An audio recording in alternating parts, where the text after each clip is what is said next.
your voice is connected to your vagus nerve, which is then going to regulate your nervous system.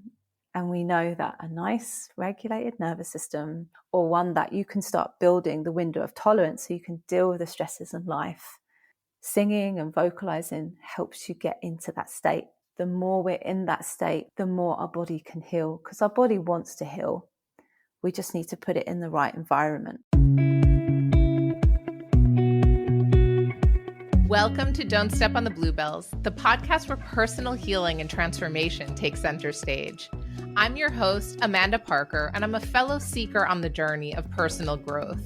Join me as I delve into the stories of gifted healers, guides, and everyday people who have experienced remarkable transformations. Listen in as they share their practical wisdom to enrich your everyday life. And don't forget to hit subscribe and never miss a new episode. Welcome to today's episode of Don't Step on the Bluebells. I am here with the wonderfully talented Charlene Huskinson, who wears many hats. She is a phenomenal holistic voice coach and sound therapist. She also happens to be an extremely talented video and podcast editor. Luckily, I get to have her here working on Don't Step on the Bluebells. But I'm so happy to have you on the other side of the camera today. So welcome, Charlene. Oh, thank you so much. Thank you for having me. I'm super excited to have this conversation. As am I. I think from our very first conversation, the first time we met to talk about Don't Step on the Bluebells and what role you could play within that, we talked about this incredible work that you do through voice healing and sound. And I don't think I really fully understood it back then, but I've just been privileged to watch you in action. I mean, see some of these videos that you've made of the work you do. And I was like, all right, it's time. I got to get her on here. Yeah, I mean, I think it was just so beautiful how it all worked, with the podcast. And then my friend Lily was like, oh, do you want to have go for this? And I was like, yeah. And then when we connected, it was just, it could have been anything, but it was about healing. And I was just like, oh, wow, it's amazing. So do you want to know about the journey of sound? Like, I want to know everything, but I can also just laugh about the serendipity of how we came into each other's lives, because I had a couple of conversations with different podcast editors, and part of my journey has always been like, okay, what do I do? Like, do I go for what's going to be like super simple and like quick production and da-da-da? And it was like, we had a chat and I just knew. So it just, yeah, I even have goosebumps saying it. Like, it just felt right. Yeah. And I mean, it feels like a lifetime ago, like all of the work that we've been able to do together, the event that we co-hosted last year, the psychic salon, like, it's really a magical unfolding. And now I know that you're also much more fully like embodying your gifts out in the world. Yeah, in a completely different way to how it all started, really. And I suppose actually it started, as a child, you're always singing and dancing. I mean, well, I was. And I think we kind of know as children that we need those things in our life, and we just express it, and we're not scared of it, and we play. And then I sort of like evolved into sort of the band stuff and being in and out of rock bands or trip hop bands and working with producers, to being a sound therapist and holistic voice coach. It's like, I feel like I've kind of gone full circle. I'm still on this journey with my voice, and to be able to share it with others is so important, because it's I think probably one of what I've realized is one of the biggest blocks that people have is the voice. And even though I was singing, I was still coming from this performative kind of place, and still not being able to speak up with certain things, or in relationships and not being able to say what I needed to say. So it was like it's been a whole journey and sort of realization of what we know when we're children, and coming really back to that, and playing and making sounds and allowing ourselves to make sounds. We are told to be quiet all the time in many ways, even yawning. It's like shameful to, you're like, someone does that. They're like, be quiet. Don't Oh, yawn that too was loud. loud. That was loud. It's a bit obnoxious. So, it's like coming back to, even babies, if you think about how babies make the sounds, what's the first thing that we come out of the womb when we scream and we make sound? And then we kind of forget how to do that and how important it is for us to tap into that.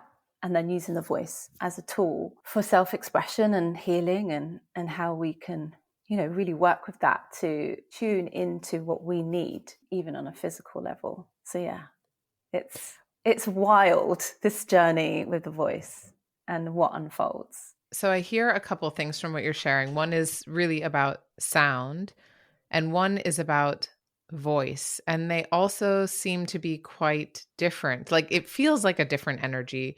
If I think of sound and I think of like, you're also like editing sound, this is also like Yeah. this element of hearing things and listening and paying attention to the nuance is so deeply ingrained in who you are and what you do.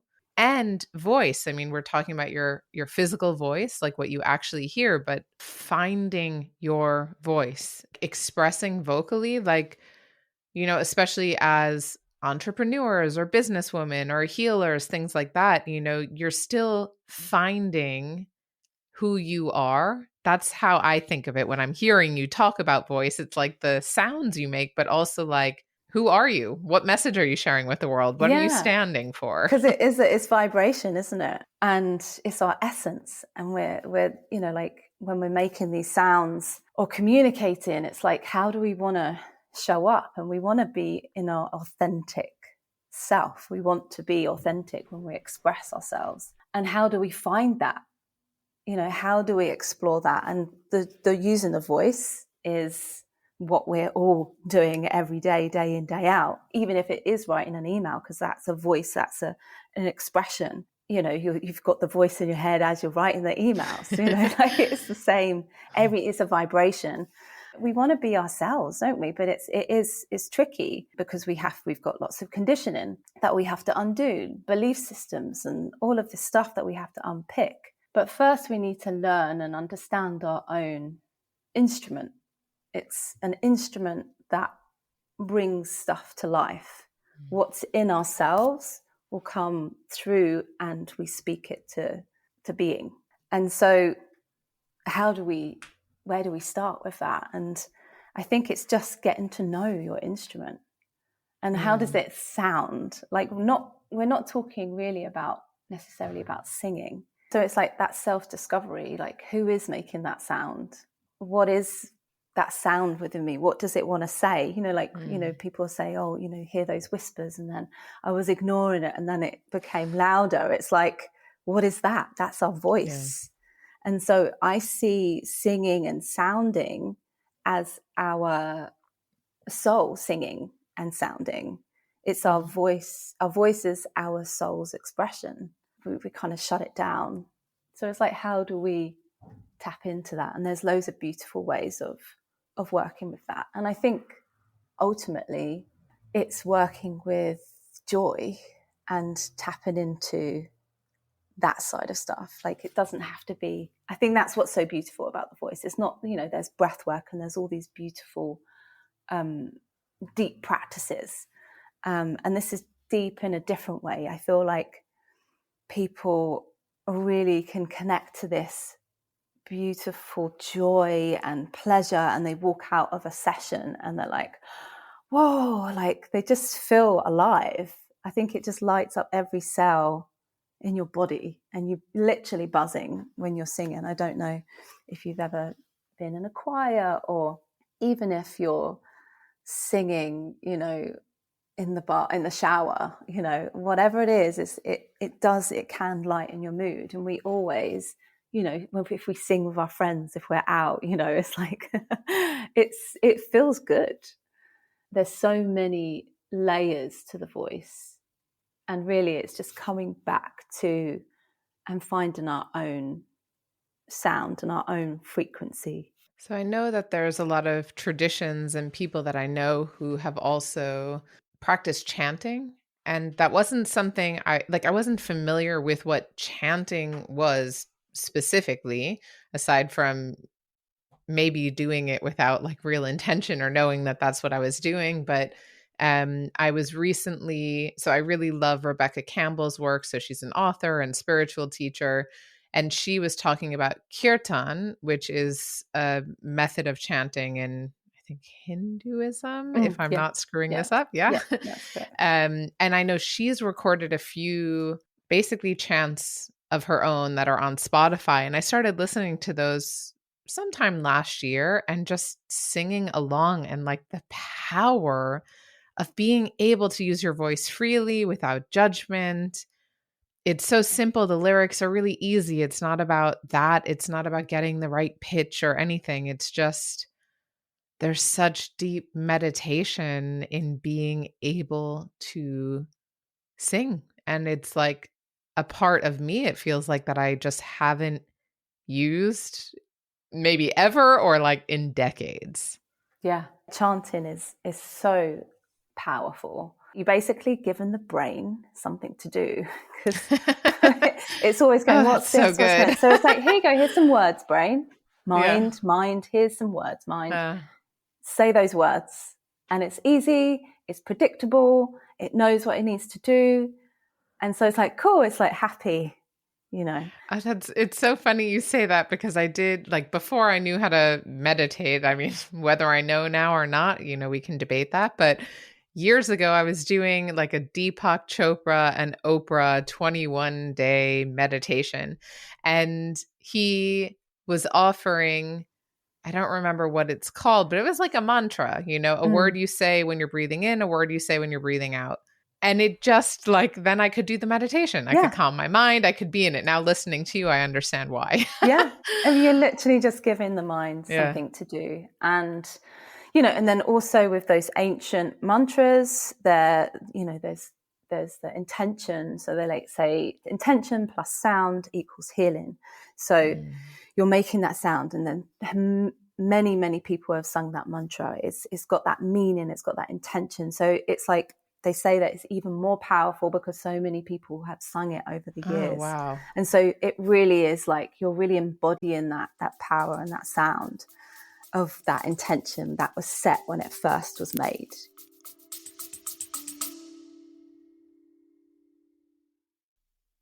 Hey, Amanda here. Are you a woman healer doing this work alone, craving a community that truly gets you? I know what it's like, searching for others who understand your gifts while building a sustainable practice. That's why I created the Women Healers Collective, where healers come together to share wisdom and grow their impact. Visit womenhealerscollective.com now and join a community that uplifts your magic.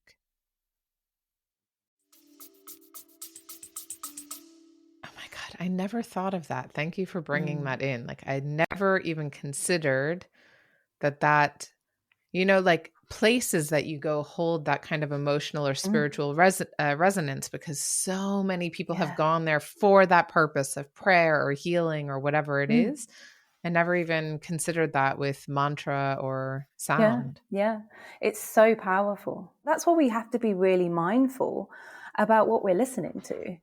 Yeah. Because it's like, you know, the Western music is great, but, you know, I do love a good old pop song, as we all do and stuff. Yeah. But, you know, like, I'm a little bit more mindful. I'm like, don't know about those lyrics, because, you know, I'm going to kill you. Right. But, you know, like, it's not the greatest thing to say over and over again, because they are mantras.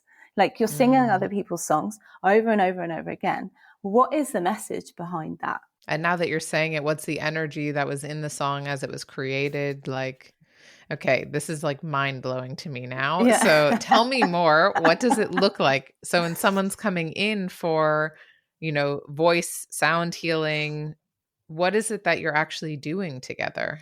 So there's two ways of I kind of work, and obviously the person can do both depending on what's kind of going on and what their goals are.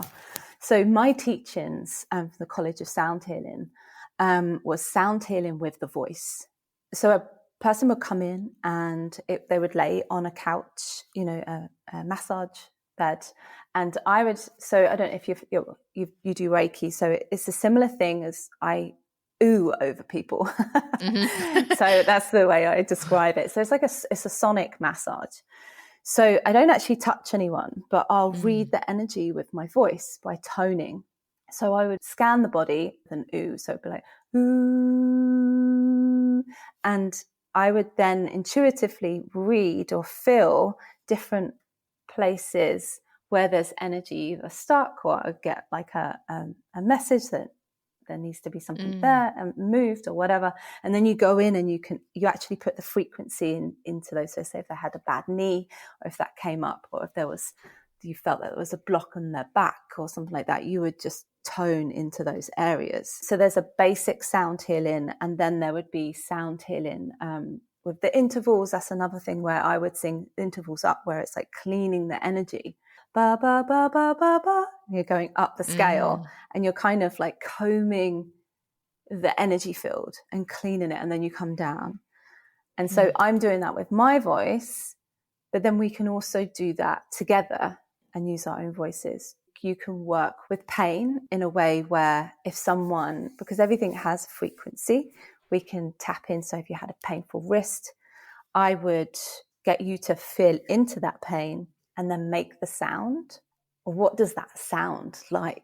And it's the frequency, because we are vibration. You would tap in. I mean, I've done this myself, and it's just like, what? When I was training, what do you mean? And then you're like, and then I would make the sound with you, which sounds crazy. And then you put in, so you've acknowledged that, and then you basically tone into that with what you want it to be. So you tune it up. So your body knows its own codes. Your body and your soul knows what its homeostasis, what it wants to be. It doesn't want to be out of balance.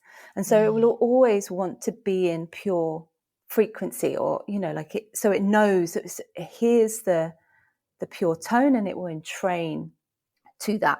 And so then it's like a guitar or a piano, you're tuning your body up with sound. So that's one way I use my voice. And just to check in then, because you mentioned Reiki, which is something I'm familiar with. I don't know if the listeners all are, but there was an episode, go back in time. And essentially with Reiki, you'd be moving your hands through the body. You're channeling energy that's coming through you. And you would feel if there's like a block of energy, or if the flow is not really flowing, and then the practitioner would use their intuition to get a better understanding of, what needs to move or what needs to be done. So from what I'm hearing from you, you as the practitioner, you're using your voice to actually move over the body. And on the one hand, you're getting intuitive messages about what's happening. On the other, would your voice actually change if you reach a block? Would there be something that's different? Yeah, which is really funny. Okay. So sometimes it wobbles, it goes, and I'm like, well, what the hell? I've had to get to know these things, or my voice would crack, or it go out of tune, or there's a heat or coldness that will come back, but there's like a communication, what's going on with that energy body.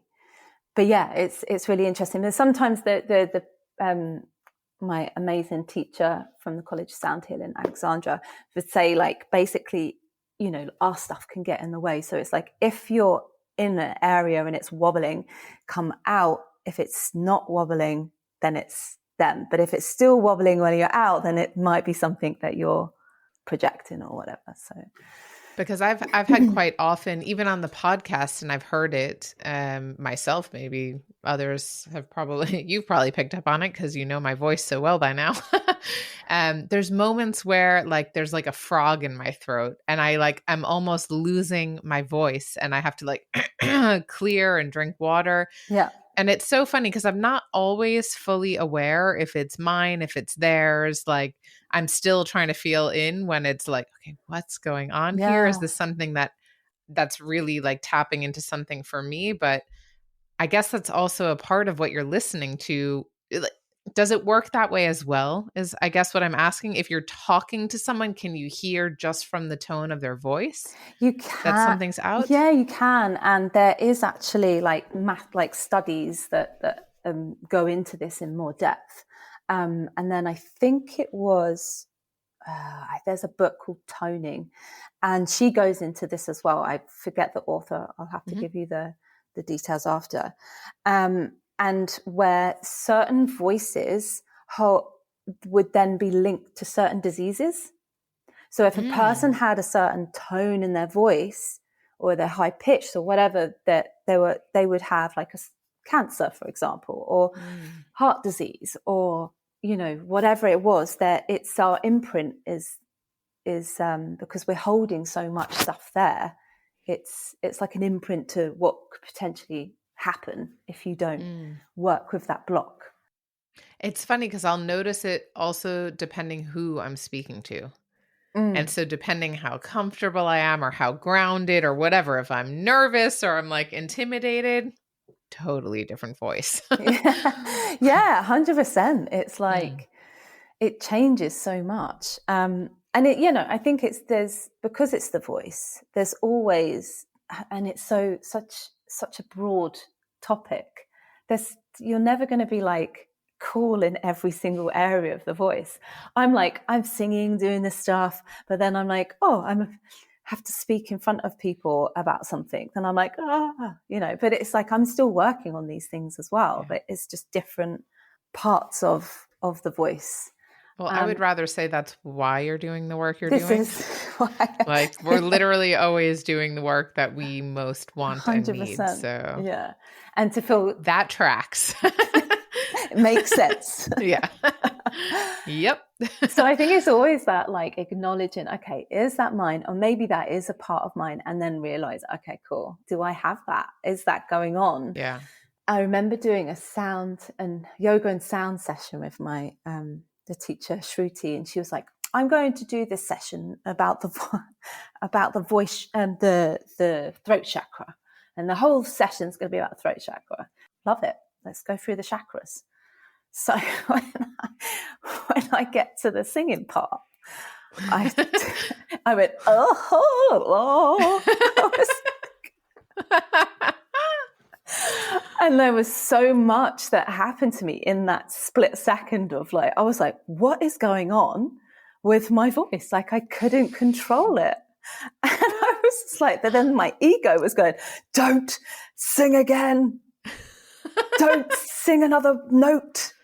It's terrible. Everyone's, and the judgment, and that all happened. And I was like, oh no, I'm carrying on. Mm. And I carried on and it cleared up. But I was like, what the hell? It was like maybe a collective throat thing that I was also feeling in that moment, and maybe helping clear certain things. But I was like, okay, spirit team, can we not make me sound like shit? I'd like to sound pretty now. Thank you. Sound, we don't need to do that.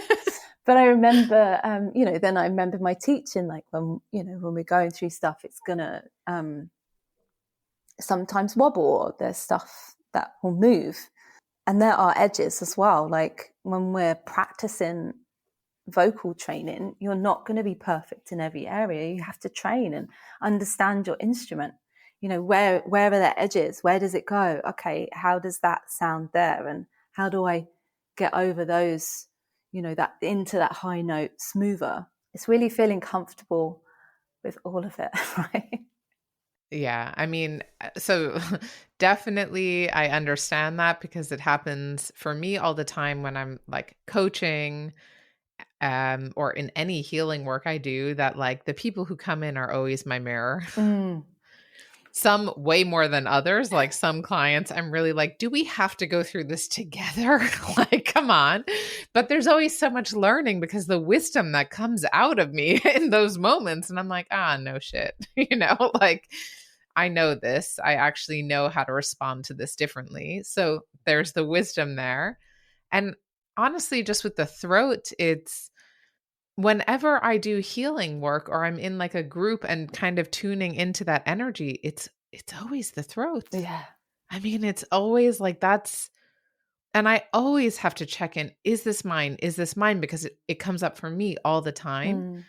But sometimes it's not specifically mine. It's just you feel this heaviness or this block of people like really unable to speak or move through what those blocks are. Yeah, and if you think about when when you're feeling emotional, like this is what's coming to mind, like when you're feeling emotional and you're trying to suppress that emotion and you're like, this is not the right time to be bawling your eyes out. Feel that pain that you have in your throat, the lump. We're doing that all the time. There's so much constriction in that area. And when we look at the vocal cords, it's like bones in a little trampoline. There's like loads of muscles that are around these bones that help everything come together. And you can just imagine if all that tension, you can't speak. The best place to start with, really getting to know your voice is just humming and like it doesn't need to be anything, or even like mantras, and coming away from that good and bad, and like you've got the Simon Cowells, but that's something else entirely. This is not what we're talking about. It's like we really need to come back to just learning our instrument and what do we sound like. So you mentioned that there is this one particular way that people can work with you, which sounds extremely fascinating. What is the second way? There was something else up your sleeve, another trick you say, how you help people. So that's the therapy side of stuff. And then, working with the voice. I mainly start with toning. So that's just the vowels. Like I would use a shruti box and we would sit there and connect in with our essence. And then just make like small sounds and start with and getting to know that and feeling comfortable, because I want to create this space where people can explore their voice in a safe way, where there's no judgment. It's not about sounding good. We're not learning any songs at that point. That would be later on down the road. Most people really would like to sing a song. People enjoy singing songs and they want to feel that they do that in confidence, with confidence. It's about coming back to the basics of, okay, feeling really silly and make sounds and doing like little exercises. And that's bring some like vocal exercises in. And then, it would just literally be toning and coming into that and seeing then what comes up. What are the blocks? What are the judgments that you're feeling? And then we can work with those. Are they true? Is that what's happening? I think there's always like tears at the beginning. It's normally like, oh my God, I've waited so long to connect to that part of me. And then it's like, wow, there's a joy in that. And also a sadness, because you're like, why have I waited so long? Well, I know in some trainings that I've done, so specifically in these shamanic trainings that I do here in London or that I participate in, you're connecting to different guides that you have. And there's always a moment where our teacher will have us, dance and then sing and vocalize. And that is like paralyzing for me. It is, I don't know what to say. I'm like, I don't know what they would sound like as though I need to sound like the imaginary. We can Right. talk about that later, but as though I need to sound about like this imaginary thing that I've created. And now I need to actually sound like that thing. And so there's so much judgment, and I listen to others. And I remember bringing it up in a recent workshop. It was probably a few months back now. Just like, I don't know how to vocalize. Like, I don't know what to do. And every time it comes up in a group setting or a healing setting, just make noise. Don't worry about it. I'm like, oh shit, I need a song, or I want to like think about a thing, or I need like really thinking like I need to have this prepared for the next time. Yeah. Because it's so scary to just, not as a song, to just make a sound, to just bring it out and bring your voice out and be, I don't know if it's even proud or just like not afraid to do that. It's very vulnerable. You're opening something that you're not used to doing. And like, you're like, this could sound really bad and people could judge me for it. And, then when you track back, it could have been like a teacher that's saying, or like even just like people just saying, oh, will you just be quiet, as a kid. So there's either someone that said something like, oh, you don't sound good. Most of the time it's that. And you're like, just think of this lovely little child singing a song, even if they sound like a bit off. It's like, why do you have to say that to this child? It's like, just encourage them, because so somewhere along the line there's been something like that. And I think you have to feel the fear and do it anyway. Like, there's no way around it, but there is small baby steps. Is a really good one to start with, because everyone knows that. It's familiar. Most people are kind of like, okay, I know what an is, if they're in the wellness industry, and they're like, okay, cool, I can do that. I can do an at the end of a yoga session, exploring those things. I remember they were like, oh, be a bird, like I was doing this voice thing. It's like, okay, now let's all just be a crazy bird. It's like, okay, sure. I went to The Naked Voice by Chloe Goodchild, and it was a workshop, and she would start off the whole session of everyone kind of singing their name, like Charlene, and then it goes to the next person. But like, even the people that have probably been to many of these sound sessions, they're still like, Charlene, and they're like, oh my God, it's coming closer to me as it's coming around the room. Even I think sometimes it's like we assume that, people that know their voice, I'll sing or whatever. It's like, I think we're all in the same boat. And I think when we start remembering that, we all feel like, shit, it's coming closer to us. It's coming closer to me. I'm going to have to make a sound. I think it's just really just exploring those sounds. And I think starting with the vowels and like, what does it sound like if it's in my nose, out here, or like you can do lip bubbles, like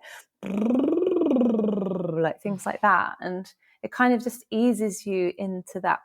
It's being playful with it. I think as kids, I think my mum would tell me off because I'd make like random noises all the time, but all kids do. And then I realized it was a vocal exercise, which is really funny. When I was older. Like, I've just been preparing for my role my whole life. So I think it's always going to feel really vulnerable, and you just have to try and slowly kind of go into it and not find your edge, but not go too far. So I'm also wondering, because I know you said before that you were in rock bands.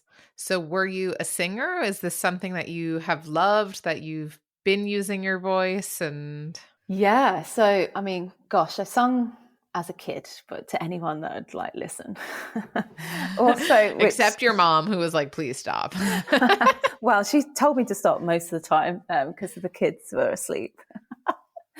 But one story that she did say to me when I think I must have been about 7, and she was upset, and I said, oh Mum, I can sing you a song to make you happy, which I was like, oh. So I think it started there. I could use sound or voice to lift your spirit. So being a 7-year-old, you're connected to that more, aren't you? So and then in my teens, I didn't really want to sing to anyone because I was in my teens, and it was like the judgment. Then a friend, it was quite funny, I would only sing in front of a few different people like that I trusted, and I'd practice on my own. And then she recorded me without me knowing. And then she showed me, and I was like, actually, that's not too bad. I wasn't horrified by it. And then she sneaked the tape and showed someone else. And I was like, no, don't. And then I was like, okay, that's not a bad reaction. So even though I was still quite nervous about it, I was sort of pushing my edges slowly. And then eventually I joined a band. And then it kind of went from there. But I was always nervous before I went on stage. And I always used to feel like, when will I be in my essence of like being on stage? When will I get to that point? Like of feeling so like embodied now I understand what that was that I was yearning for. And although, you know, it was always so much tension around it of perfection, and then coming away from it for a few years and then coming back to it in a completely different way, I can do that now. And that's through the holistic approach. Because I've kind of taken away, or sort of like removing those judgments and realizing that I'm trying to be me, not anyone else. I'm not trying to sound like anyone else. What's my sound? And so in that, I can then be me. I mean, I still obviously have those things. I'm like, oh, and I'm like, no, but this is my voice. And like working with that. I think it's just a great story also to remind me and just reflect on how often I've had stage fright, even when I'm in my element. You know, when I've facilitated workshops, like I literally do nothing more naturally than like facilitating groups and conversations and all of this. It's totally mine. I love it. And still the nervousness that comes with doing it, and the judgment or the criticism or whatever comes along with that. So for you, that vessel is through your voice. For me, that's through whatever the other thing is. Like, so all of us just have that. And the thing that we're doing, even if it comes naturally or we're exceptional at it, it doesn't mean all those other life stories and limiting beliefs don't rise to the surface in the moment we're like standing up to shine. Yeah, exactly. And I'm still like in doing that now, like, you know, being on the podcast and, you know, just stepping out into doing more of those stuffs and holding space. It's like, you know, do people want to hear what I've got to say? Or, you know, but it's like, I think when we realize it's like everyone feels the same. Yeah. And which kind of makes things feel a little bit easier. It's also, I have to say, because this has been happening to me more and more recently, like, I guess it also depends what's your real intention or your real goal behind doing some of the things that you're doing. I'm not speaking just to you, Charlene, just you, the general you, and to myself, because I've had a few times over the last few weeks that I've like noticed very clearly that things that used to make me so effing nervous that I'd be like full of anxiety, that I can just show up and do it now in very different areas of my life. And I'm noticing, so I'm like, wait, where's all that fear, adrenaline, anxiety, and like, I want to throw up, you know, why isn't that here too? So it's really noticeable. And I'm like, this is what this can feel like? Yeah, like, are you kidding? Yeah. I can just show up and be like, okay with this? What? I said to my friend, like, when you regulate, get into regulating your nervous system, right? Like when you start regulating yourself in that way, and I think you've done a lot of work and you've moved through a lot of those things, and you can talk to those parts of yourself, and you've done that. I'm like, I feel like a psychopath. Yeah.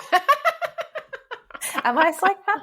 Is this like, what's going on? We really laugh because I'm like, whoa, like those things that would, make me feel so like, whoa, they're not there. And it's just like, whoa, like what you're saying, like, oh, this is so nice. I know. Like, wait, this is how I can feel? Okay, sign me up. Like gliding through stuff, like with ease and grace, And it comes back to whatever you're doing, you're using your voice. It's, even speaking up and speaking, what you want to share, and how do we say it in a beautiful, concise way. I think the more we kind of get rid of these things, it comes out and it's there. And it's, I mean, I edit your podcast and I'm like, that's so good. You're so good at this. My biggest supporter, honestly. Whenever you message me and you're like, Amanda, wow. And I'm like, oh, thank God she likes it. I'm like, I must have hit some nail on some head with this one. So. Yeah. I mean, I think it's like, listening to all of the different podcasts that you've done about the healers and stuff. The main message is coming back to yourself. And then we give permission to others to do the same. So it's like if I'm showing up and singing, then other people are like, oh, I want to do that. Or it will light something up in them that they want to do something, So it's like us showing up helps other people to go, oh, it's even possible, Yeah. Well, I love that you're helping people literally find their voice and to use their voice and to find ways that feel comfortable where they don't feel ashamed or that they can just express themselves in this, well, not really new way, but it is maybe a new way for many of us without having to be afraid. And whether they choose to use it or not, anything else doesn't matter. It's that you have one more tool at your disposal that helps you connect to yourself and helps you express yourself and feel grounded. It feels really powerful, like a really powerful way to connect with yourself and be able to share yourself also in the world. Yeah, 100%. I did a human design. I've got to say this, the human design. I'm a generator. I think you are too, right? Yeah, same. So, but one of the really interesting things that came from that, and also my training, was finding hearing your sounds that your body makes before you speak the words. So I think it's so important because then that's the connection. Our body is always communicating with us, but we miss it because we're so busy in our minds. And again, it's our sounds. So it's like, asking someone a question or yes and no, do you like ice cream? Or would you like ice cream? It's like, yeah, okay. Yeah, sure. But it's like, you're not really saying yes, you're saying you don't know. Like, oh my God, yes, I want that. Exactly. It's like this,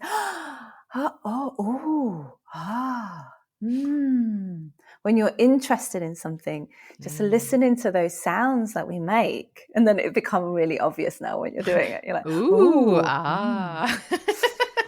But that means that you're interested in it. That means that your body wants it. It means that your whole being it lights you up.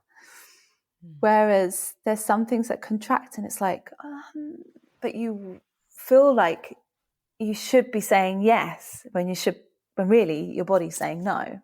And so that's how we can use our sounds and getting to know our sounds through that as well. So this brings up a question for me because this has been on my mind a lot. I've been teaching it, to be honest, but I'm still finding my way to my own answer about yes and no. How do you find yes and no within yourself? I find it in how my body feels. My yeses feel expansive and it feels like this opening, and my no's feel okay, and I make beautiful noise. Do you want ice cream?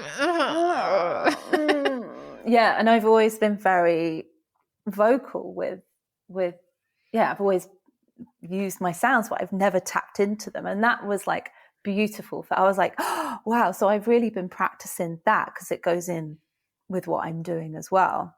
And I think when you start observing it, you'll then start realizing what your yeses are and how it feels in the body. Everyone's going to be slightly different to how it feels. I'm very in the moment. I feel it. Some people might be, I don't know, but it's like taking your time with it. And if you don't know, I think it's always, can I get back to you? I think that's the important thing is saying, can I get back to you on that? Can I let you know in a couple of days? When people do that, I'm always like, what? Wow. You can do that? Like, really? There's one woman I know in particular. She's also a healer. And when we have a conversation, she'll be like, yeah, okay, I'm going to think about that. And I'm like, wow, like really floored that someone does not give into immediacy culture of like, I need the answer right now. And I'm like, wow, okay. And for me, I think sometimes it really is just, I know right away. Like I feel it, but also, I guess just as often, it's like, actually, I'm going to need to think about it. Like, I really don't know. And because there's probably a lot of stories going on in my mind about like, I should say yes, or this would be good, or who knows, Yeah. that cloud my judgment. And also, am I saying no out of fear? Yeah. I think you said that probably many a times, but it is that, am I saying and feeling like, oh, what's the difference between I don't want to do it because I'm out of my comfort zone, or am I, this is not for me? What's the difference between those things? And I think that is just literally when we start finding and being our authentic selves and wanting to explore our inner worlds with these wonderful modalities and singing and sounding. It's like you can feel what it feels like viscerally, what it feels like when you're lit up, and excited. So then you've got like, you can measure stuff against that. You've got something to refer it to or have a reference. Because otherwise, if you don't have any references, you don't know. Your arse from your elbow, as the saying goes, and you don't know where to As start. you say. As I say. So, yeah. So, what kind of healing would you say is possible through working with the voice? Well, there's one just overall joy, I think, which then leads to beautiful oxytocin release, which we know does so many beautiful things, which is the cuddle hormone. And then that helps with pain. And I think it's called nitric oxide, which also helps support, or one of the things is the cardiovascular and blood flow. So it does all these beautiful things in the body. That's just to name a few things. I think for me as a child, when I look back and looked at all of the healing things when I was doing sound healing with the voice, I realized I was actually doing that. And that was how I processed my emotions as a child. There was lots of big things that were going on in my life during, when I was like 9, my sister passed away. And so there was like lots of real big, heavy emotions that a child, how do you hold that?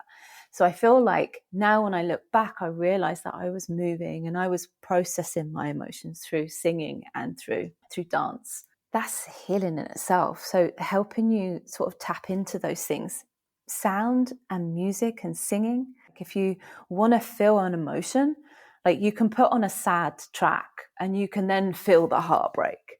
But sometimes you don't allow yourself to feel it. It helps you feel into those things, those heavier things. And I feel like it holds that and supports it. And so we can allow ourselves to process and to cry. And the same goes for like when we're happy or if we want to lift our mood.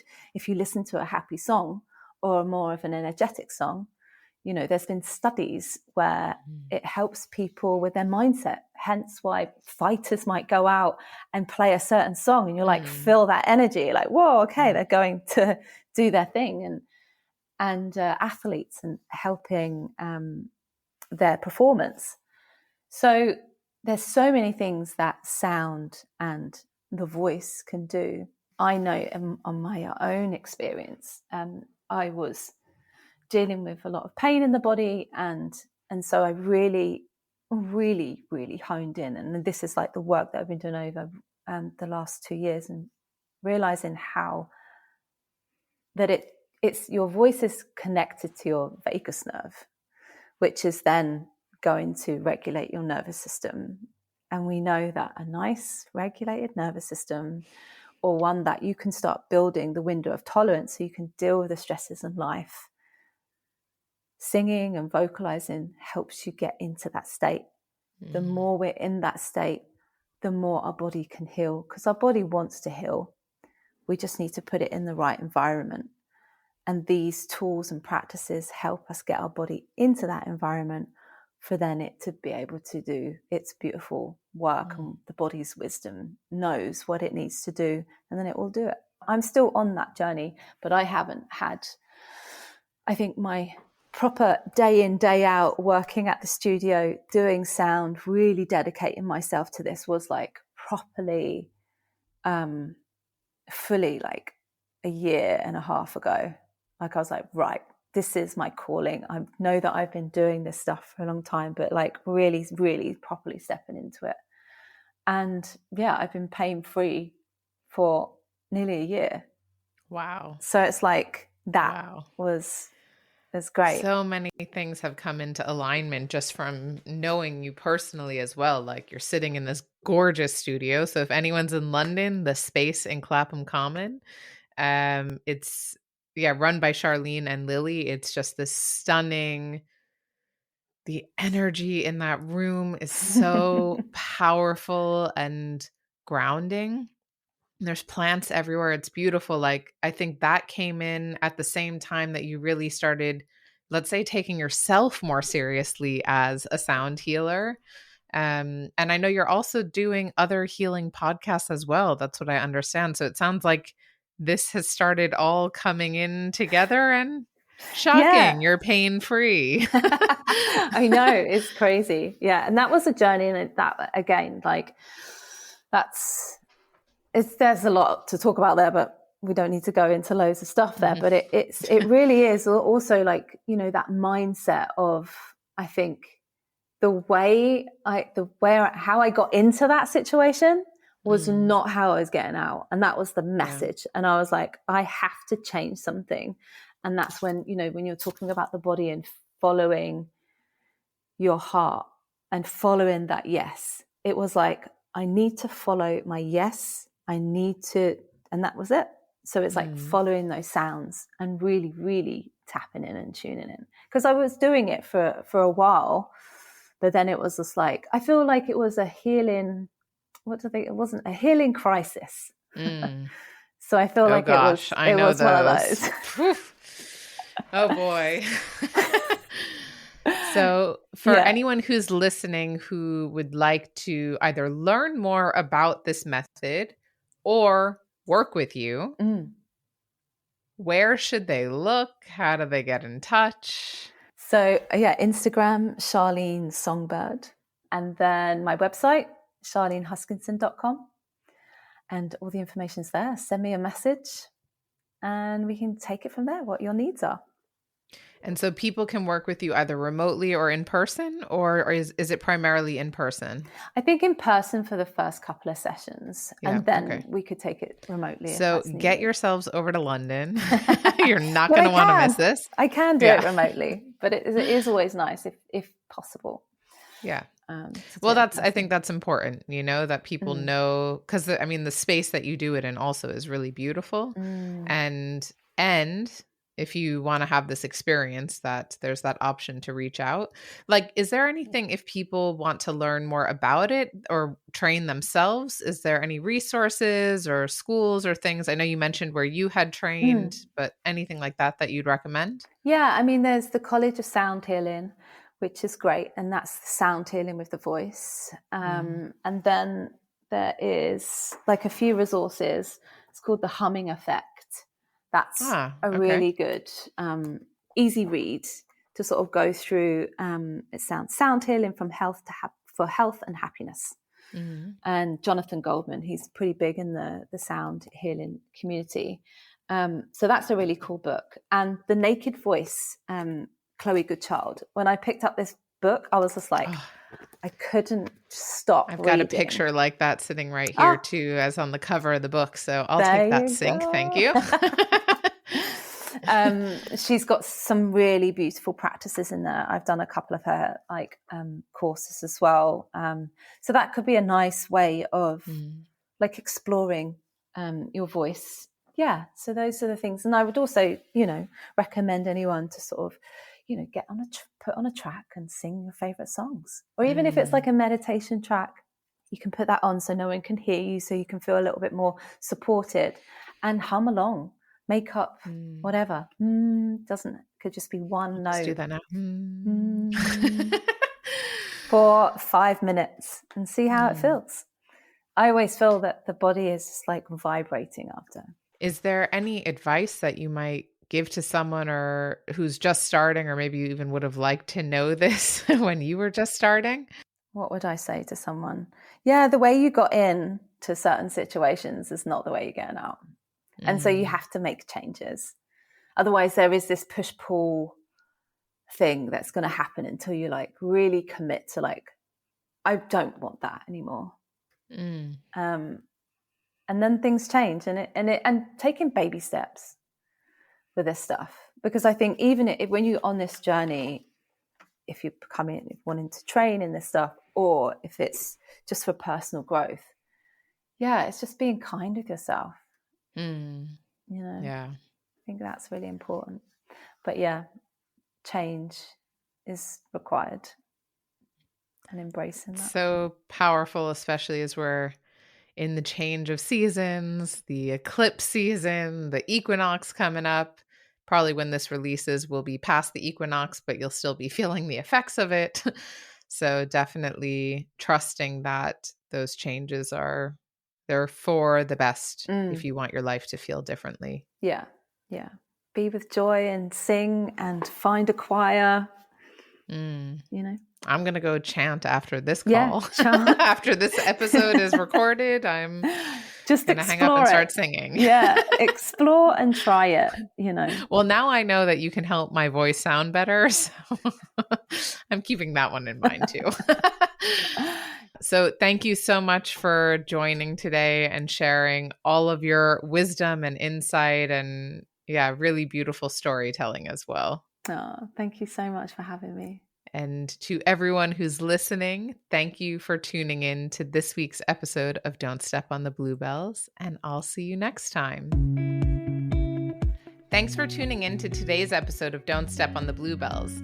If you enjoyed this conversation, please give the podcast a 5-star rating wherever you listen. And don't forget to hit subscribe and follow along so you never miss a new episode.